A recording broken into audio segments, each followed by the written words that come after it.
So thanks for joining me, Curtis. So those that don't know Curtis, you signed with the Philadelphia Phillies organization 2018, 17 years old. Traded to the Rays in late 2019, and then out of nowhere, bang, well, not out of nowhere, well-deserved. Last year, at just 22, make your debut in the major leagues. But what were some key moments across the whole process that, coming to the majors? Yeah, no, thanks, mate. I think, it just was a long journey. And I remember when I first signed, the scout originally who signed me told me, 1 in 15 make it to the major leagues. And I was like, oh, well, that's not great odds. Yeah.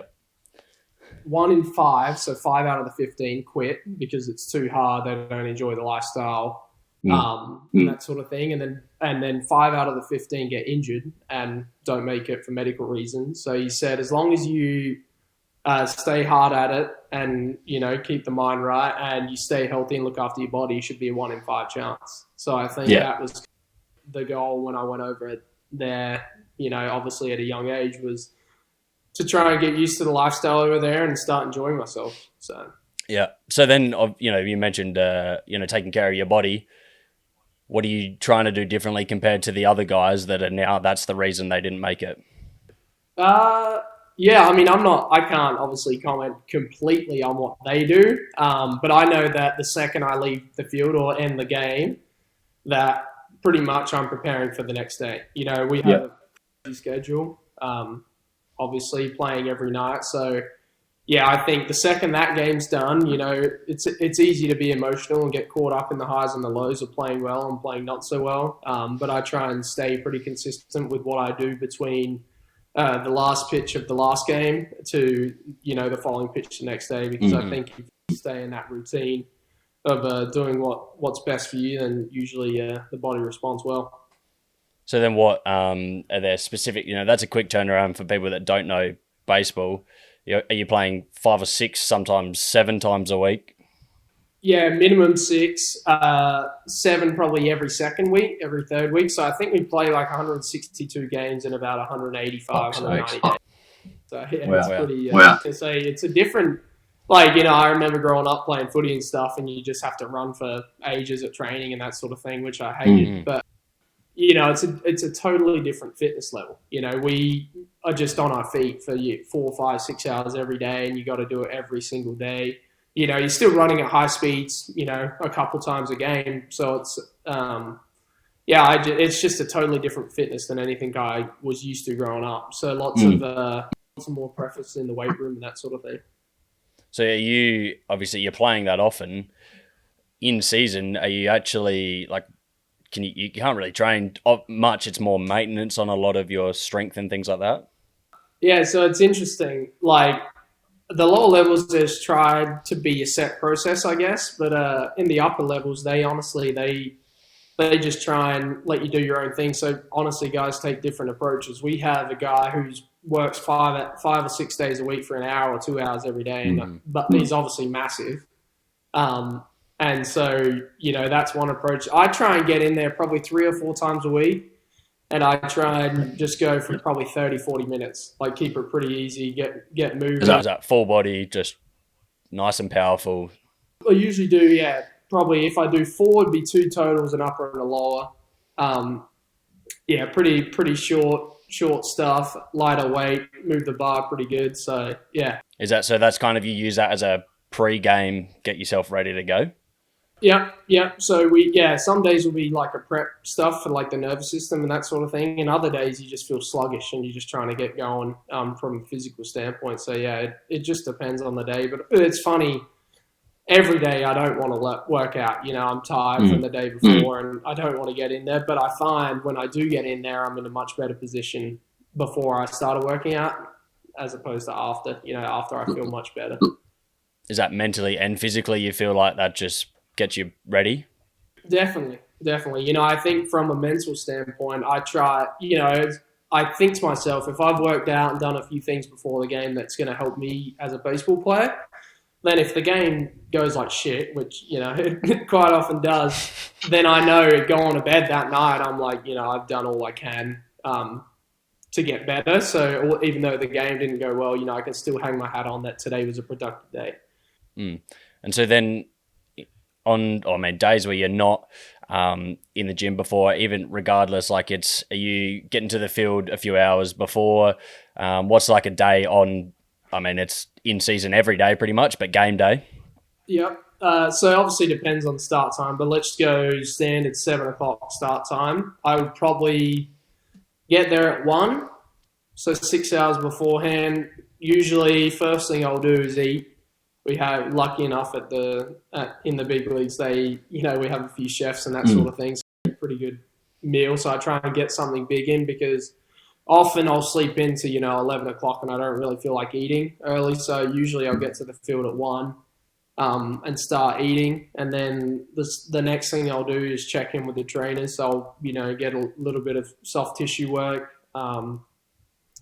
After that, I usually go on the hot and cold tub, so a bit of contrasting just to kind of get everything feeling a little bit nicer. So, and then after that, probably between like 3 and 4:30 would be like our game day prep. So I'll start hitting a little bit, start throwing, start taking some ground balls. And then between 4:30 and 6 will be, we have meetings talking about the opposition. Usually eat something not as big, but pretty light. And then, shower probably 30, 40 minutes before the game, and then suit up and head out there about 15 minutes beforehand to do some run-throughs and get the arm ready. Yeah, so I guess you're, in comparison to other sports, you are, almost game day every day, and then you're ultimately still working all day, every day, pretty much, the life of an athlete that people think is flashy and really attractive. And that's like you mentioned earlier, like a lot of people don't make it through because of the lifestyle. And this is a point I think I've had with a few other guys going from, you've in school and that sort of age, club, school sport, whatever, you're playing with your friends. It's fun. It's a hobby almost more than anything. Yep. How do you handle that transition going from it's not a hobby anymore, like this is your career? You can, if you're not performing, you've got the mental stress of the risk of what happens after that. How do you find that transition? Yeah, so I guess you just gotta want it, right? I love to work. I love to improve as a baseball player. I like to set goals. I like to chase goals. I actually had a meeting with our head coach at the end of the year, and I just wanted some feedback. And if we could sit down and set some goals together, I found that really helpful. I described it to him like I like to be someone chasing a carrot. Someone's dangling something out in front of me, and if I have that, I'm pretty driven. So I like to make sure that I set goals and that sort of thing. And yeah, I guess from a young age, you kind of play socially, you enjoy it, you start to train a little bit more. But then I kind of just, I love the routine and I love the lifestyle. I quite enjoy, the 5 hours, say from 1 o'clock till game time. I love that, and I think maybe 6 or 7 times out of 10, the game doesn't go great, and you get beat up a bit, and the mental takes a bit of a hit from a confidence standpoint. But I think knowing that I can go to bed and today was a good day and I accomplished other things outside of baseball, and I look forward to waking up and doing it all again, and the guys on the team are some of my close friends. So I think I just really enjoy it, and I have played with so many people over my life, and half the people don't just enjoy it as much, and I think that's totally fine, right? Everyone has their own thing that they love, and what I love is playing baseball and trying to get, trying to be the best version of myself as a baseball player that I can. Yeah, and I guess that's regardless of people can look at American sports and NBA, NFL, MLB as well, and kind of be like, oh, paycheck's nice, all this sort of stuff is nice. It's like, but are you willing to go through, like you said, the 6-7 days of games, all day, everything? And if that's something you enjoy, it's like any other job. That's where you're going to be able to see that through and be there for a long period of time as well. So how are you structuring? You mentioned obviously goals, and you sat down with the head coach recently. What's the approach to that? Are you talking like for this season? How far ahead are you looking for improvement? I try not to go too far. I don't want to get too caught up in things.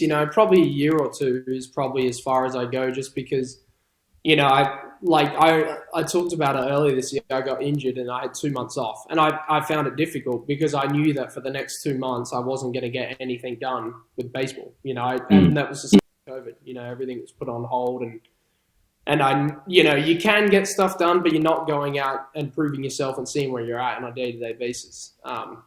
So I try not to get too far ahead. So really, it was mainly next season. What can I do to make the team? Because there's obviously no guarantee that I'll be on the team next year. And become the best player that I can.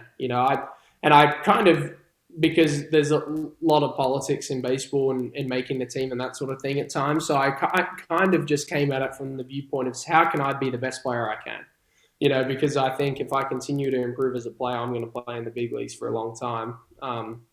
So I tried to just do my own, focus on my own self and that sort of thing. So and I had a few, I guess, like results-driven goals. So I want to hit X amount of home runs and have X amount of stolen bases or whatever it is. But then also some sort of goals that I can actually control. So I want to make sure that I work out 3 times a week minimum. I want to, whether it's sleep goals, nutrition goals, and that sort of thing, where things I actually have a bit more control over. I find that if I can focus more on them, 9 times out of 10, the results goals will take care of themselves as well.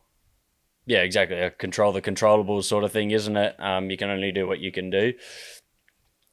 So then, you're mentioning obviously all these goals, how you're improving your controllables.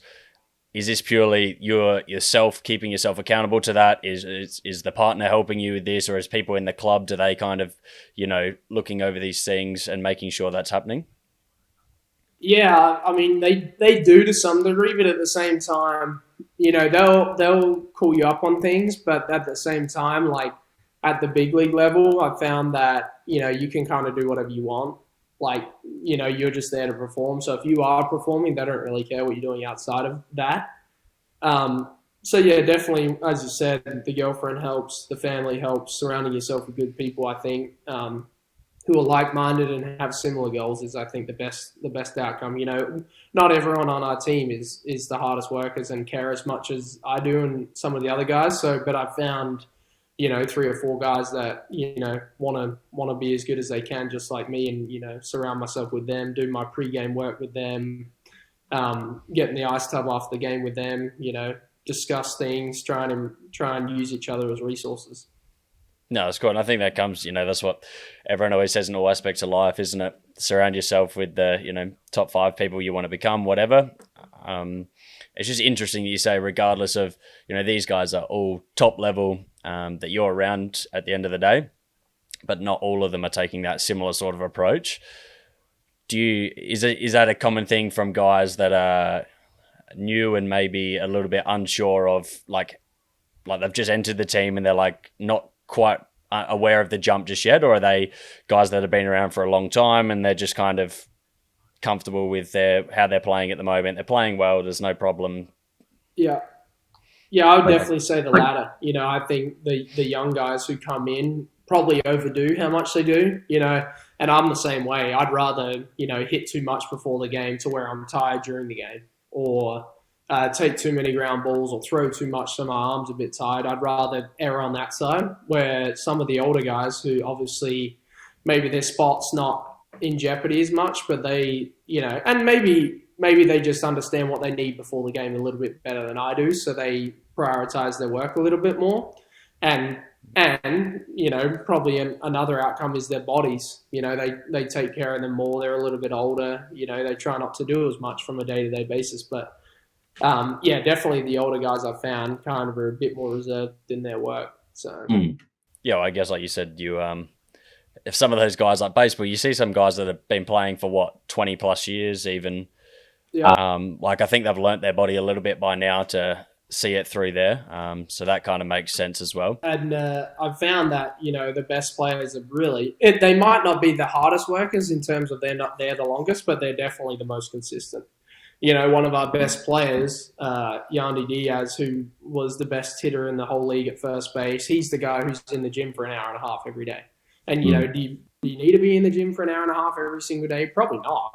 Like you could probably do other things to get ready for the game, and maybe he doesn't spend as much time fielding or hitting before the game as other guys do, but he does the exact same thing every single day. So he's ready to go, and he knows himself better than anyone else. So. Well, it's just interesting, seeing a team sport, how individual it still is at the same time. Like I think to your point earlier, how, footy, they slog each other out there on the footy field running all together.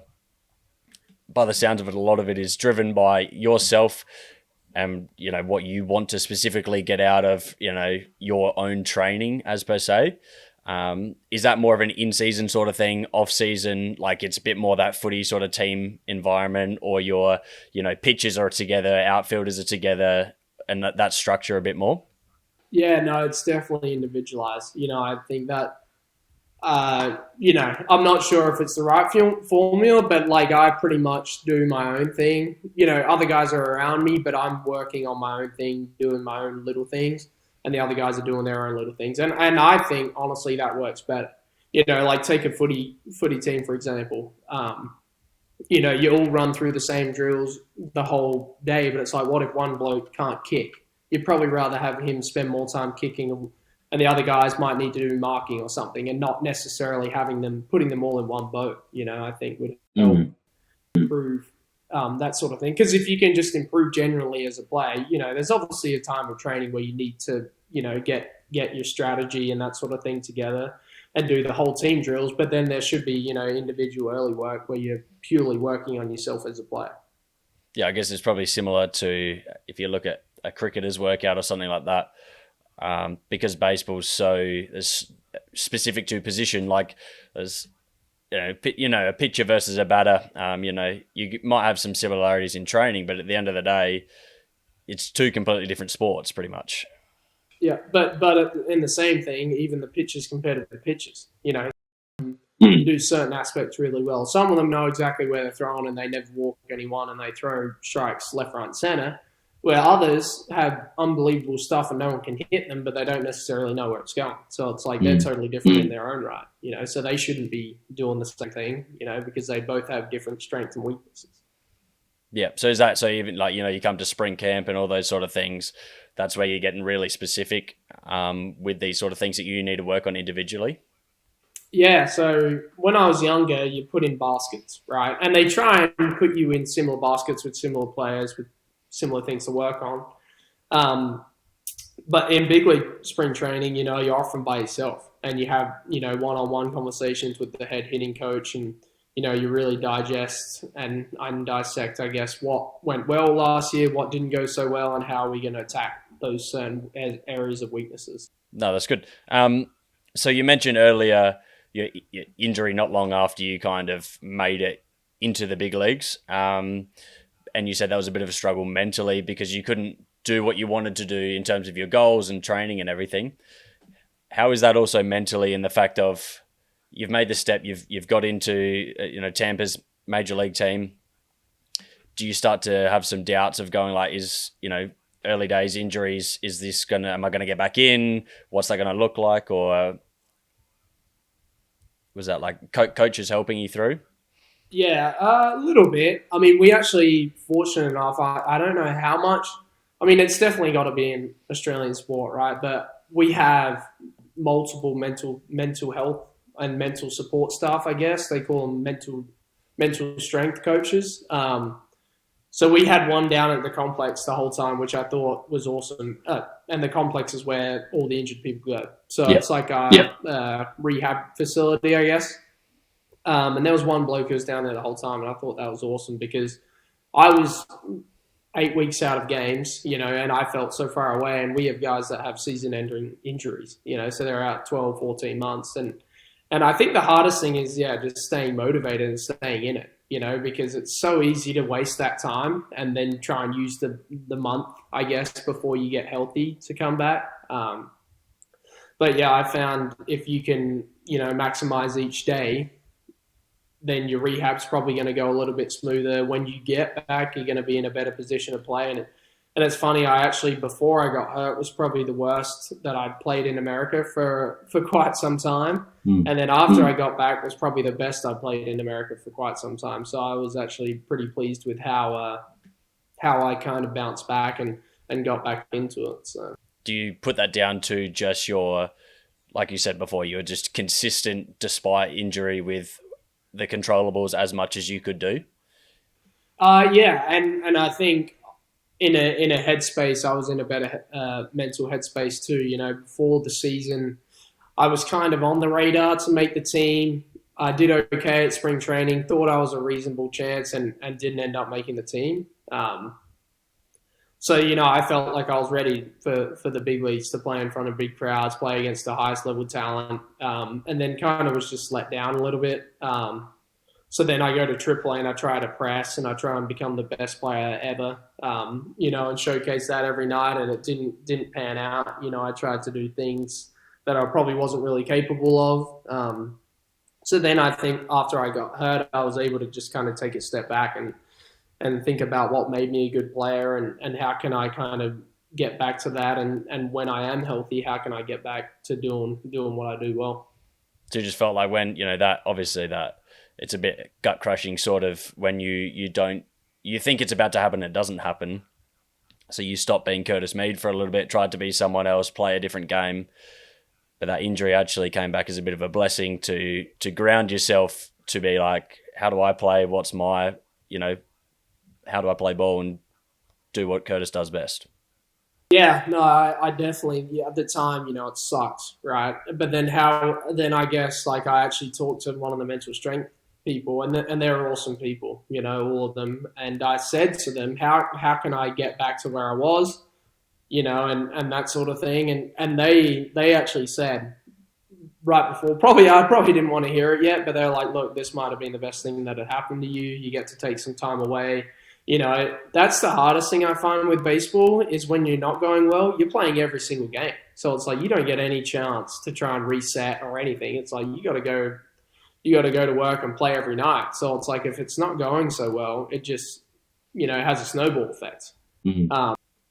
And that can benefit you. You're playing well, you get to play every single night. You're just on a roll, right? But 9 times out of 10, it's the other way, and you just can't get out of it. You getting your teeth kicked in every single night.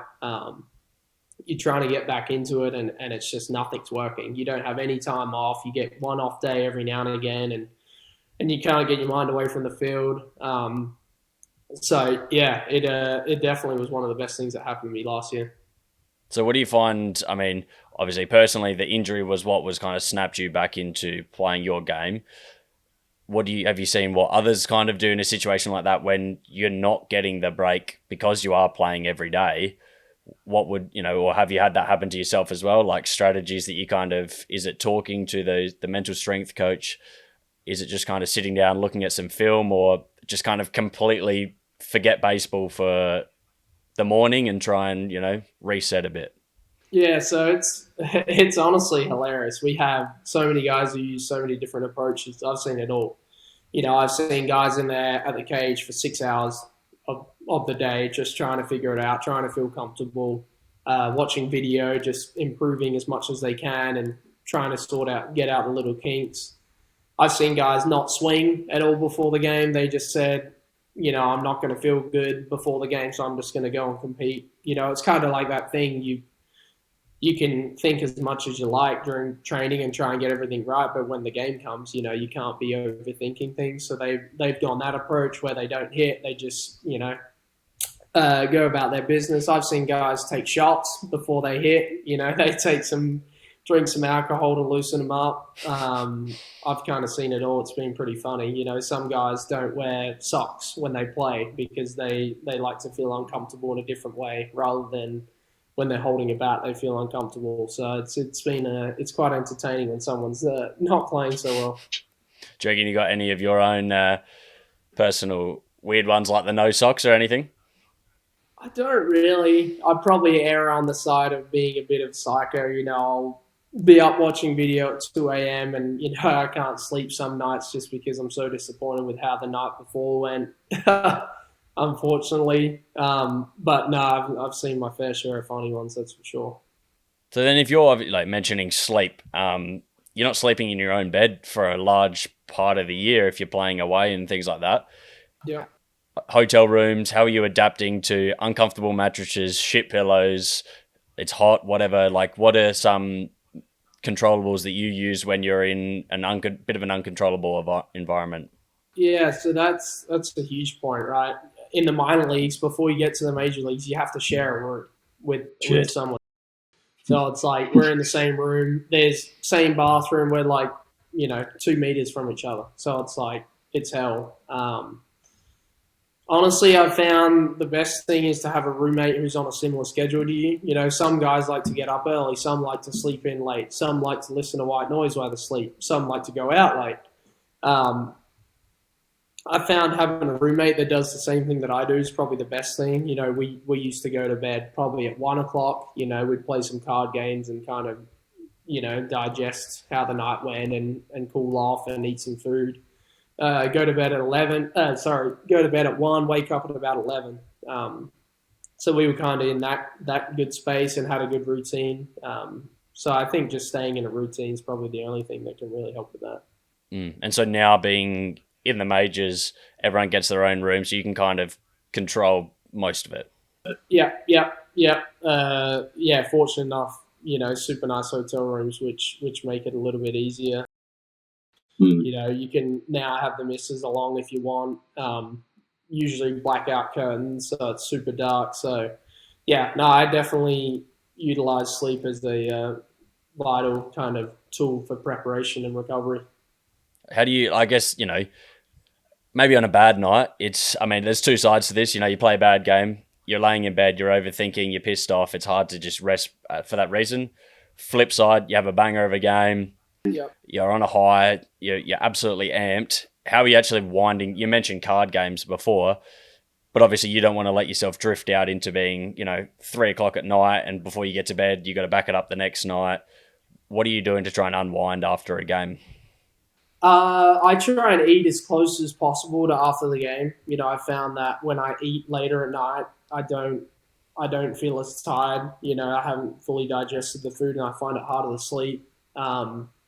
Use card games with the boys. I try and good, bad, or ugly. I try and get kind of the mind off baseball as soon as possible. I think if I'm still a regular person, right? I do regular things, so if I can just treat myself like that while I'm away from the field, then hopefully I'll continue to enjoy my time at the field. Card games. We'll go out to dinner sometimes after the game, that sort of thing. I also drink cherry juice every night. I find that helps me unwind. Drink that and magnesium. So Yep. Is that something? Cherry juice? Is that antioxidants or something like that? Is that something a nutritionist has put you on? Yeah. So our nutritionist has put us on that. So I find that helps me unwind. Usually about 20 or 30 minutes before bed, and it's kind of like that signal. You drink the cherry juice and it's time to go to bed. So. So whether it's slightly, bit of placebo, you drink it, and now it's nighttime routine, body's time to shut down, as well as the actual, science behind why it might help. Yep. So drink the cherry juice. Usually have some water because I don't like brushing my teeth straight after cherry juice, and then, brush the teeth, put the phone away, kind of get ready for bed. So how, when you are on the road or home, how many games in a row are you playing on the road potentially versus home? Yeah, so usually, it does alter, but usually it's 1 week on, 1 week off. So home for a week, on the road for a week. Home for a week, on the road for a week. So usually works like that. Some weeks you have back-to-back home stands, and some weeks you have back-to-back away stands. So. And is that away same place for the 6 or 7 days, or you're kind of going a few days? They have like a round trip of following where you're going. Yeah, so minor leagues, it's usually same place for the whole week because they want it to be a bit more of a controlled environment. And then major leagues, it's usually two stops, and then you come home, play two different teams, go on the road. So it might be head to New York for the Monday, Tuesday, Wednesday. Thursday we fly to Detroit. We play in Detroit Friday, Saturday, Sunday. And so, how you being on a plane, are they generally overnight sort of stints as well, or early in the morning? We usually actually get pretty fortunate. So if it's a Monday, Tuesday, Wednesday, Wednesday would be a day game. So it sucks to wake up early and play. But then we'll fly out at 5 o'clock in the afternoon, get in at 8 or 9. You usually go and get something to eat, and then get ready to play the next day. Sure, that's pretty intense, isn't it? In comparison to some other sports where you're away for 2 days and you're back home in your own bed. I know it seriously is nuts, and I think about like one thing that makes me laugh is the AFL players sometimes like, oh, I want to come home and that sort of thing, and I'm just like, our schedule is just ridiculous. You're like, I'm not even home half the year. No, exactly. It's just crazy. So How do you obviously now with a partner, obviously some of these other guys are trying to balance that with kids and things like that as well. How do you find like relationship wise? Is that pretty challenging? Or obviously, she knew the cards she was walking into with a baseball player in the first place. So little bit, I think it's interesting, right? You have to find the right person to be able to put up with it. Really, fortunately, for 6 or 7 months of the year, she puts me first, whether that be letting me sleep in or that sort of thing. So yeah, fortunately, at the big league level, you make decent money. So most of the girlfriends and wives and stuff don't really work mm. and look after the kids and that sort of thing. So that's a big sacrifice. But yeah, I think you just got to find the right person. And fortunately, Delaney puts up with most of my stuff during the 6 or 7 months. So yeah, it's been even little things like she works from home. So we can Yeah. spend more together because if she's out in the morning, I won't see her before she leaves, Mm. and then I'd be gone before she gets back from work, and then I'd kind of get back at 10:30, 11. She might already be asleep. So I think just little sacrifices like that go a long way. Obviously, kind of tracking back when you're first going over, you sign at 17. Couple of things there, like that's a very young age to be moving across to another country. Did you moved probably when you were 18 at the time? Like, how'd you balance that, and how'd you find, I guess, your new country, 18 years old? Honestly, I hated it. I really struggled. I didn't have friends, family. We're on a different time zone. Couldn't really speak to anyone when I wanted to. I didn't have a car. I barely knew the guys I was with. Half the guys I was with didn't speak English. My first roommate when I got there was Dominican, so he didn't. We couldn't communicate. Whether it was through Google Translate, that was about it. So yeah, I really struggled. I used one of the girls who's a mental skills person for the Phillies. Used her a lot, and it probably wasn't until probably a month or two in that she was like, okay, I think you're doing better. You can start. Because I just hated being alone. I didn't want to feel lonely. I didn't want to, because that's when I would kind of think about people from back home, friends, family, and kind of miss people. So I've always wanted to keep my mind off it. And then I found, about a couple of months in, she was like, I think you're doing better with everything. Now you should start to kind of introduce being alone, and go for a walk and start to enjoy your own company again and that sort of thing. So yeah, there's definitely, struggles. But then again, like just thinking, there's be a million people who'd kill to be in my position. So I used to. It honestly deterred me and spurred my work ethic more than anything because I didn't like being away from the field. I didn't have much social life, away from the field. So I was like, I'm just going to stay longer and train even harder. And I found that year was probably the moment where I kind of went from a pretty, just an average minor league player to kind of putting myself in front a little bit. So Yeah, and is that another? Same thing happens again to some extent. You go to Tampa, new group of people, meeting new people. It's kind of you're like, oh fuck, not this again. yeah, so that's funny. I got traded, and I've got the phone call from Phillies guy said, "Hey, thanks, Curtis, you're awesome, but you're headed out."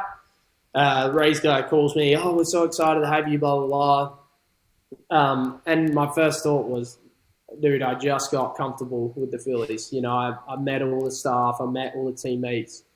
So I was like, this is hell. I don't really want to move right now. No. Give me a few more years and maybe it's time. But I remember just being moving out of my comfort zone again. That was not a good feeling. Absolutely. Yeah, and not uncommon in American sport. I think it's starting in Aussie sport a little bit. Guys getting traded mid-season.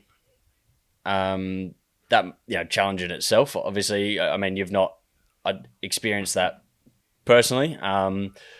Is that pretty common? Yeah. So there's a trade deadline, usually July 31st to August 1st.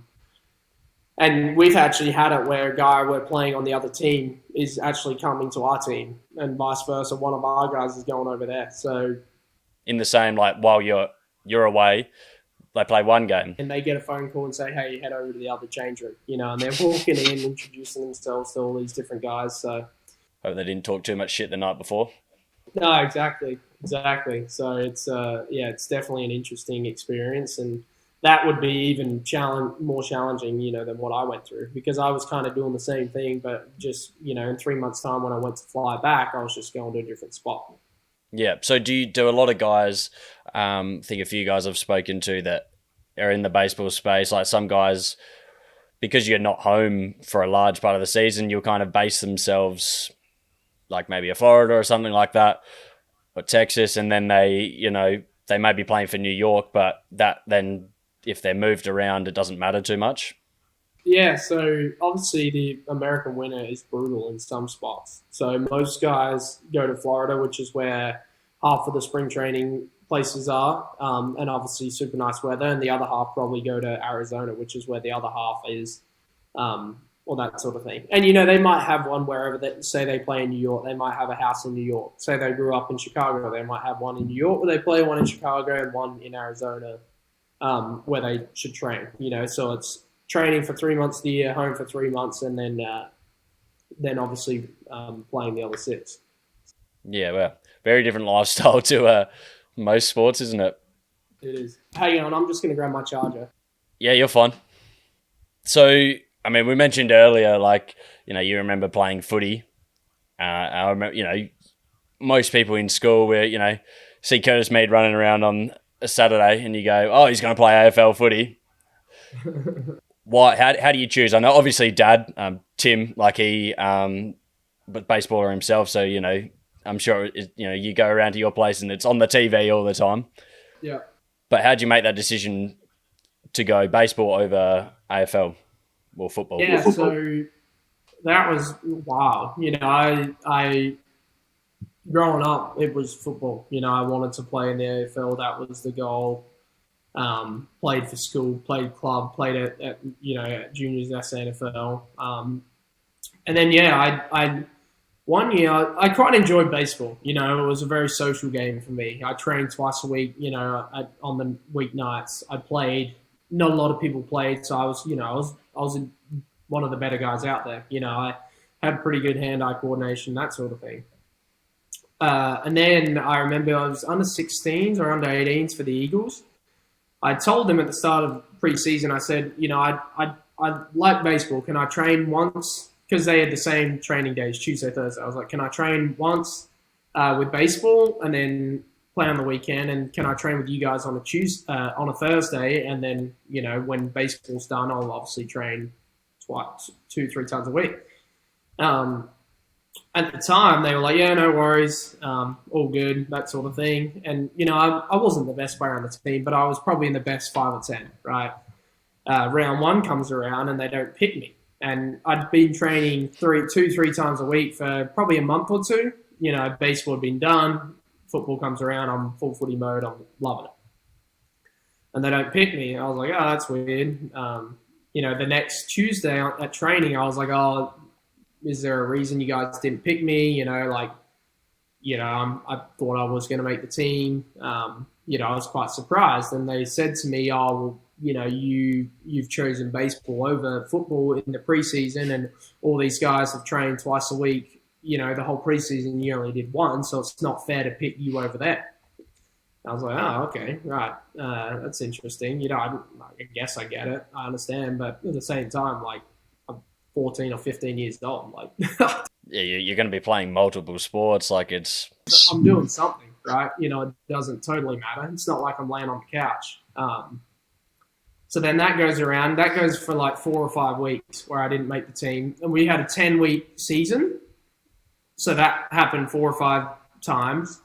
We get to round 6, and I didn't realize this, but after the first 5 rounds, they picked tryouts for the state team based on who played well throughout the first 5 rounds. Obviously, I didn't get picked to even go to trials because I didn't play a game. And in the meantime, I made my first Australian baseball team, and I didn't really train super hard, but I'd made the team just based on what I'd done up to that point. Train once a week and play on the weekend one game, and then went to a tournament. So then I remember sitting down with my parents. I'm like, this just sucks that they're not letting me play because I didn't do preseason. Now I can't even try and make the state team. And how am I going to progress as a football player? Yeah. And so then I remember my dad was just like, well, why don't you go, and just quit footy for the rest of the year? You've already missed the first 5 weeks. Why don't you just go and train as hard as you can at baseball and see where you get at next year? I was like, like at the time I've fallen out of love with football. These Eagles guys have just like pretty much just lost my love for the game. So I was like, I'll just go and train. I had one of the Adelaide Giants coach at the time was the high performance manager as well. So he was picking the Adelaide team for the men's. I'm 16 years old. He loves me. He wants me to come and train as much as I can throughout the winter. So I said, screw it, let's do it. Kind of put my head down then and trained for about 6 months. Ended up cracking into the team. Ended up winning the MVP of the under-18 tournament. National tournament, and then signed a contract that next year. So it kind of snowballed pretty quick. I think I would have kept trying to do both. And maybe even pick footy. Say I made the state team or something like that. So it's pretty crazy kind of how it all turned out. I guess you've just highlighted today 2 major things that were negatives that actually have created like 2 of probably the biggest momentum shifts in your baseball career. One is actually choosing, might try this sport a bit more. Yeah. And then that leads to you signing with the Phillies in 2018. And then 2, you get injured, and that switches you back into playing your type of baseball, and you make it back into the majors again. And here we are still today. I know. Yeah, it really was nuts. I mean, I remember just like being crushed. And then I started training for baseball, and I was like, I don't enjoy running, and football training is half running. So I was like, I don't enjoy running. I'd rather throw something or hit something or chase something or something. I'd just rather do other things. So then I started to really enjoy training for baseball. And at the time, like, I was a hard worker. I did what everyone else did, but I had no interest in doing more, for football. I'd go and, have a kick with the friends and, run as much as I had to. But then, baseball, I just loved it. I could have done it all day. So it kind of, really clicked for me that year. After training as hard as I did for that 6 months, I came back the following year and, I felt like I was a lot better than the people my age. And I was like, damn, like, I've only done it for 6 months. Let's see what happens if I do it for another year. Like I've always tried to, and that goes along with my goal setting, I've always tried to not put a limit, and because I had such low expectations from the start with baseball, I was like, let's just see if I can do this. Like, who knows if I can even play in America? Oh, I've played well in America. Who knows if I can play well in Dublin? I go to Dublin, I play well. So it's kind of been, an expectation free to some degree to keep me mentally sane. So when did you it's not like you're growing up going, I'm going to play Major League Baseball. This is my childhood goal. when do you go? Is it when you make the Australian team after playing for not that long that you go, oh shit, like this might be actually something that, like, when did the idea of America actually even ding in your head? Yeah, so when I made that Australian team, they had kind of just talked about the pathway, right, as an Australian baseball player. So the best case was sign a professional contract, but it's kind of deemed as, that's probably not super, like, that's not reality, right? Not many people do that. Ideally, you go to college and you go from there. So then I start to kind of research and see, the facilities in America. That same year, the Australian trip, we went to America, saw some colleges. I was like, damn, I'm just going to come and do this. This is great. And then ever since then, I was like, well, I'll go to college and then I'll play professionally. And, maybe I can make it to the big leagues. So that was probably the first time that. So 16-ish at this time, was it, or 17? Yeah, 16. Yeah. And so, so the normal route, I think, baseball in comparison to, the contact sports of, American football or whatever, most guys are going to college, then jump to the NFL. Yeah. Bit more common in Major League Baseball to see guys coming straight out of high school, signing contracts or JUCO and then, getting picked up early. Yeah, so it's probably like 75-25, maybe even more, maybe 60-40, college being the more preferred route. But I found that, baseball's so different because you need time to get through the minor leagues. You can't just, like, no one just gets drafted and goes to the big leagues like they do in the NFL and the NBA and whatever.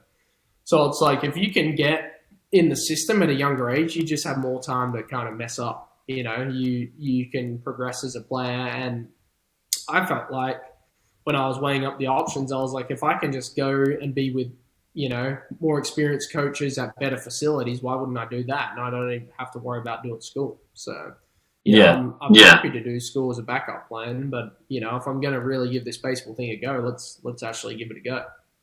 So I guess then, like you mentioned backup plan, but at the end of the day, you went in and you had no backup plan.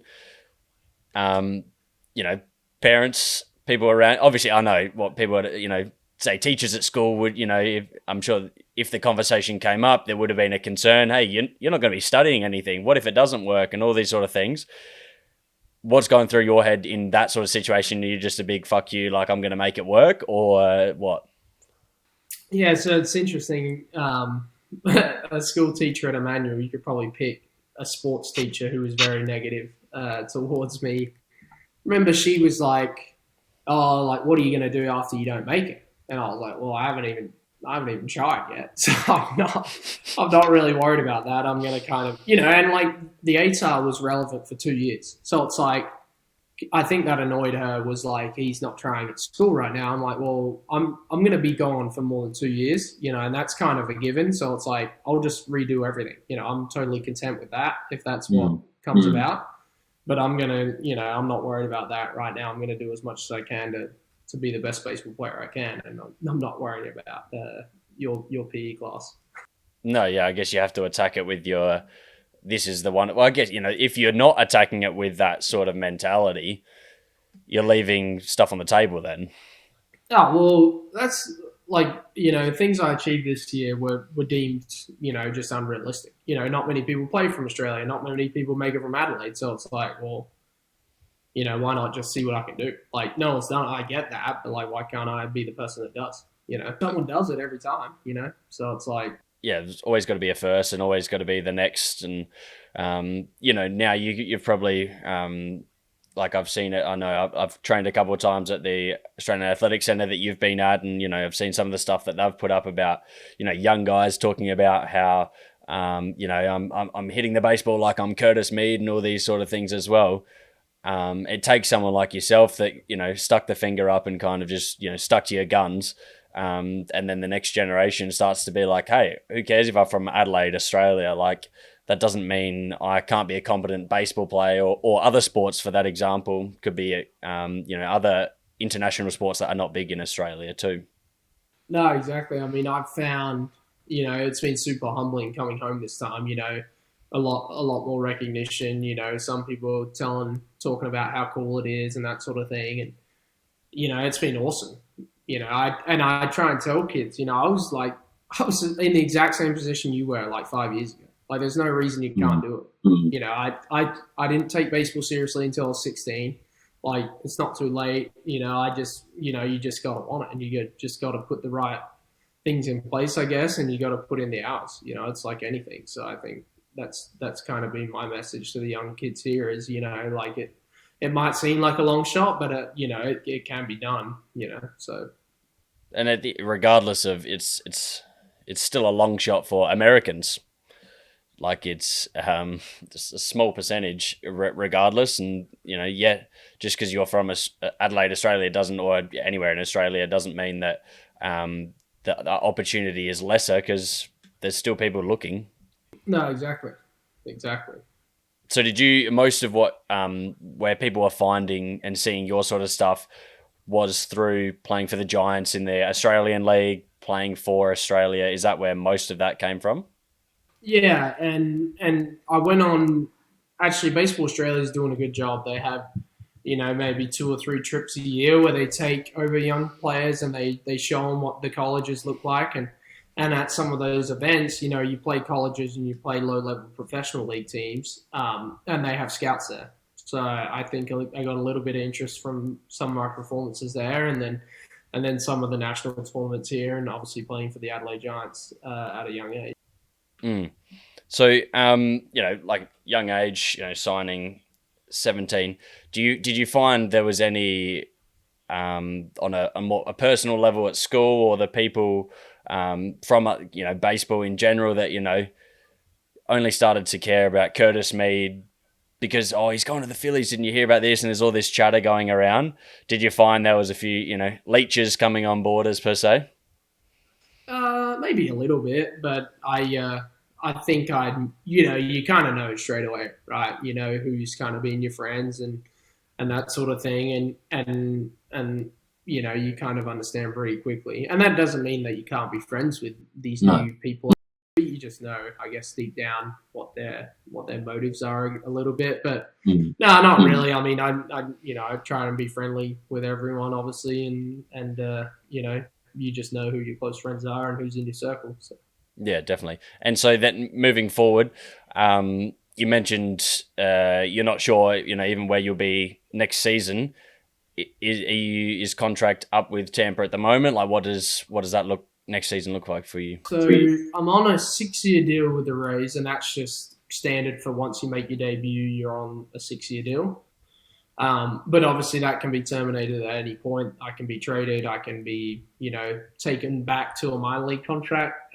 So best case, everything goes to plan. Play for the Rays for the next 6 years, and then reach free agency where guys like Ohtani get 700. So that's obviously not on the cards. Not on the cards for me. But if he's played 6 years and he's gone up with his contract, so usually that's where guys make the crazy money. But the percentages are that guys don't play more than 6 years anyway. You might play 3 or 4 years. You make league minimum just over, and then you move on. So yeah, the goal now would probably be to get to that 6-year mark. That'd be pretty cool. Yep, and then so like you said, the likelihood of beyond that it gets a little lesser. Is that mainly down to injury and all those sort of things? Yeah, no, I mean. I have to continue to play well, right? There's no other way to put it. I'm pretty confident in my ability and my drive, and also, I do take care of my body. I do the right things. I prioritize playing and sleep and that sort of thing. I don't really drink before games. I don't go out. I've decided, within myself that I'm going to sacrifice the next 10 15 years of my life to playing, and then I'm going to enjoy myself after, hopefully. So how do you like an Ohtani, for example, like an absolutely huge name, but there's plenty of others, like you're a big fan of, say, like Aaron Judge or something like that, and these sort of names that you were watching on the TV. How do you kind of go out there? Maybe you're staring at them when they're on the mound, trying to not be overwhelmed by like, holy shit, like that's that guy. and be like, hey, I'm one of those guys now. Like, there's no reason they are any better than me on a pedestal. And how do you deal with that? Yeah, so I actually asked that question to someone this year. One guy who's only played about a year. I said, "How do you look at guys like Garrett Cole and guys that you face all the time? And you just know he's one of the best pitchers in the league. Like, why? How do you attack that, knowing that he's so good? Like, how do you know he's good? You've watched him pitch thousands of times. You've been a fan of his and that sort of thing, and you kind of get mixed responses. And I think it comes down to, at the end of the day, like, why can't you be on the same field as him? You deserve this opportunity. So, why don't you just look at him without a face? And if that was just a machine throwing a pitch or that sort of thing, you'd probably be fine. So it's like, you can't let, just like if you're a pitcher pitching Aaron Judge, you can't let, just because he's Aaron Judge, you can't not perform your best. You just got to go with your best stuff and accept if it's not good enough, it's not good enough. So. I guess, to some extent, there's an element of, some people will see that as, in professional sport, you have to have a high ego to deal with those sort of situations, but it's probably more having a level of confidence that I am good enough to be here. And that can obviously portray as ego sometimes, but maybe a younger player sometimes overcooks that and, the ego takes over a little bit. Yeah, no, absolutely. But no, you definitely have to believe that you belong there, and you have. I remember when I was younger and I was struggling a little bit in America. I remember telling myself before each bat, like at bat, I was walking up to the plate and I told myself that I was the best player on the field. Like, I didn't, I would just use those positive words of reinforcement. And it led to a bit more success. So that was pretty cool. Even if you don't fully believe it in the moment, you tell yourself that, and you just got to run with it. Well, I guess you have to have that belief as well that you are capable. If you come into that up onto the at bat and you're kind of like, oh, this dude's better than me. Well, he's definitely going to be then. Yeah. No, exactly. That's what I found. I've always tried to use the thought process of trust your training. And I think that I've done more than anyone else I've been around to prepare for tonight's game, for the next 5 years game, for the games previous. So I'm just going to roll with my best stuff. Yeah. So then, how long do you now? Obviously, being in the off season training, you just training independently? Do you get left with a program that they want you to some extent follow? How do you structure an off-season training to achieve those goals that you mentioned earlier as well? Yeah, so I check in with them probably once every 2 weeks. When I'm in Florida, in Tampa at my house, I go to the Trop, which is our field with our coaches and our training staff. So that makes it easy. When I'm here, I train with the Adelaide Giants, so with all my friends and the coaches here. And they do a really good job of catering for my needs, which is nice. So that makes it pretty easy. So yeah, no, it just depends on where I'm at, but I make sure I kind of hit my training and my running goals earlier in the off season, and then towards the end start to cater more to my body and my arm and my bat and how everything's feeling. So how long do you get in an off season where you don't have to be back in Tampa, and then how long is an off season where you are in Tampa or for that spring training? Yeah, so you probably get to Tampa at the latest start of February, and best case they want you there kind of after the New Year. So head there, and then first game is at the end of March. So it's 2 months of pretty full pre-season with the guys, and then it's time to get the ball rolling. So you'll be heading back over shortly then. Yeah, I'm heading back on Sunday actually. So perfect. Yeah, it's coming quick, unfortunately, but I'm ready to get back into it. I was going to say, it works well that you get to come back to Adelaide in summer at least, Christmas time, all those sort of things. So where other people are available and you can see your friends and family and touch base and all those things as well. So how do you in that off-season space, balancing, you want to improve your baseball, you're trying to make those improvements, but also you're trying to reset a little bit because that in season there's, like you said, it's hard if you get in a rut, to have that reset process. What are you doing to balance? Are you going out, ticking some hobbies off the list? What's the plan? Yeah, so it's obviously a hard balance, right? You want to see family, you want to see friends, you want to have a few drinks, you want to play some golf, but you want to stay on top of your training. So I think I just kind of do it gradually, right? At the start, maybe more drinking, more socializing, more golf, little bit of training just to keep in touch. Make sure I spend an hour in the gym every day, 5 days a week. Um, and then we get to now where it's like after Christmas, okay, I've probably caught up with everyone. I've probably drunk enough for the next month or so. And then so go from there. I start to, focus more on the training, spending, probably wake up in the morning, go to the gym, train till about 1 or 2 in the afternoon. And then I can kind of relax from there. So prioritize my training, my lifting, probably after Christmas. Yeah, perfect. No, that's good. All right. Well, I mean, I'll try not. I mean, it's 7:30 here, so you're probably getting a little bit peckish. So I'll try not to hold you up for too long. No worries, mate. But yeah, thank you so much for coming on. Really appreciate it. Like you said, just proof that wherever you're from, whatever you're trying to achieve, it can be done as well. And you've proven that. You've massive success and only more to come. I'm sure you tick off those goals ASAP, which will be exciting. Yeah, thank you. It's good to catch up, mate. Excellent. All right, we'll wrap things up there. Thanks for coming on, Curtis. Really appreciate it. All the best for the season ahead. No worries. Thanks, mate.